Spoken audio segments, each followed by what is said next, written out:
Allo à tout le monde, j'espère que vous allez tous très bien. Je vous retrouve aujourd'hui pour une nouvelle vidéo pour vous parler du kabuki. Je voulais commencer ma vidéo d'une manière assez originale, ne m'en voulez pas s'il vous plaît et continuez de regarder.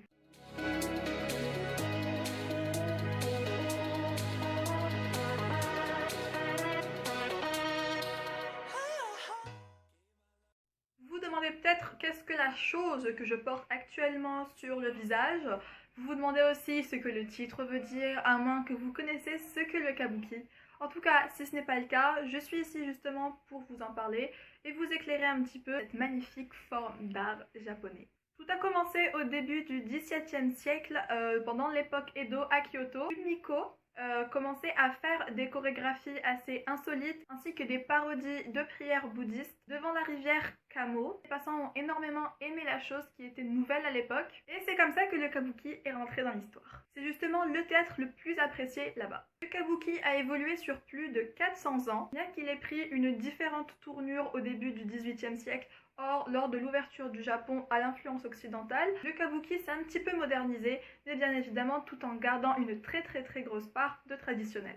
Le kabuki se caractérise par, bien évidemment, son make-up. Lors d'une pièce de théâtre du genre, les personnages et les acteurs ne portent pas de masque, c'est genre interdit on va dire, et plutôt un make-up qui reflète leur personnalité et leur rôle joué. Ce maquillage également nommé keisho, de base blanche, ligne de couleur nommée le kumadori. Les traits noirs sont juste là pour distinguer beaucoup plus la personnalité et l'expression du visage. Les traits rouges comme ceux que je porte actuellement sont faits pour représenter l'héros ou l'héroïne de l'histoire.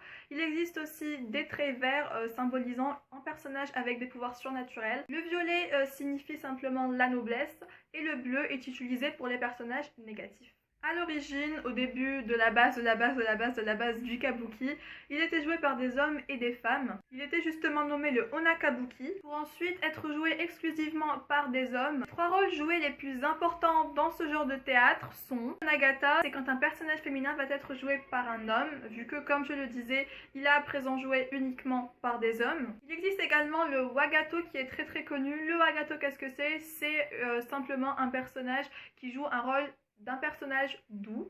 Son contraire, l'aragato, c'est un personnage qui va venir jouer le rôle d'un personnage très violent. Ces pièces de théâtre sont accompagnées d'une musique traditionnelle assez particulière, j'ai envie de dire. En voici justement un petit extrait.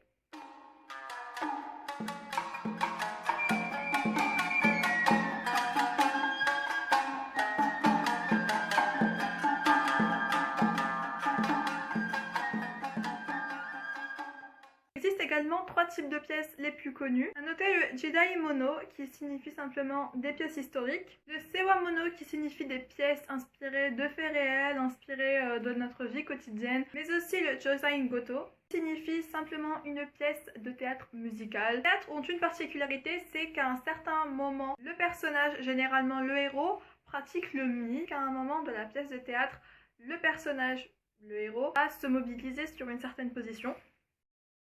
Je suis très ridicule. Enfin bref, et c'est à ce moment-là qu'il y aura un contact établi entre le public et la scène. Le public devra citer le nom de l'école ou n'importe quoi, enfin devra citer le message que ce héros veut faire passer.